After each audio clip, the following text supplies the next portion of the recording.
Pemirsa, merayakan Ramadan 1444 Hijriah, sejumlah komunitas motor dua tak di Kota Palembang, yakni komunitas King Bainen dan dua Stok Sedulur, menggelar bakti sosial memberikan paket sembako kepada warga membutuhkan di Jalan Tanjung Bubuk, Kelurahan Bukit Baru pada Selasa sore 4 April 2023.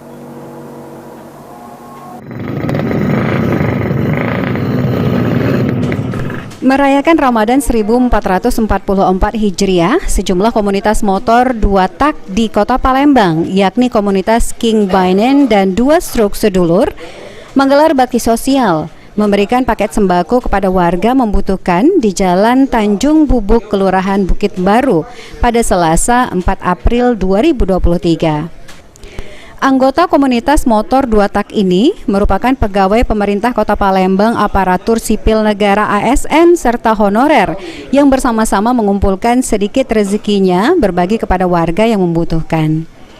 Adapun bantuan yang diberikan kebutuhan bahan pokok diantaranya beras, mie, minyak goreng, serta gula dan kebutuhan pokok lainnya untuk memenuhi kebutuhan selama bulan suci Ramadan 1444 Hijriah. Ketua King Bainen mengungkapkan momentum bulan suci Ramadan, komunitas motor khususnya pegawai pemerintah Kota Palembang ingin berbagi kepada sesama, yakni menggelar bakti sosial Ramadan.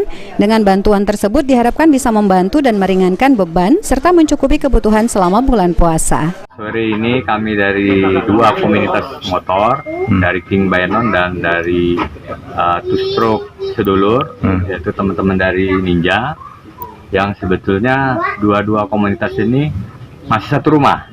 Jadi teman-teman ini sebenarnya sama-sama dari Pemkot. Hari ini kami datang ke rumah salah satu pegawai non-PNS di Pemkot yang menurut kami wajar menerima apa yang bisa kami kumpulkan, bisa kami lakukan untuk berbagi. Jadi ini ada Bu Iris, juga ada Ibu Mala, ada dua kakak yang kami datangi.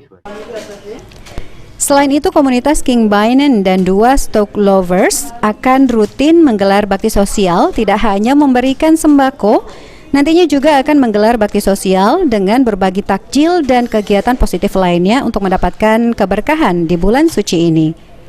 Abidin Riwanto, PAL TV.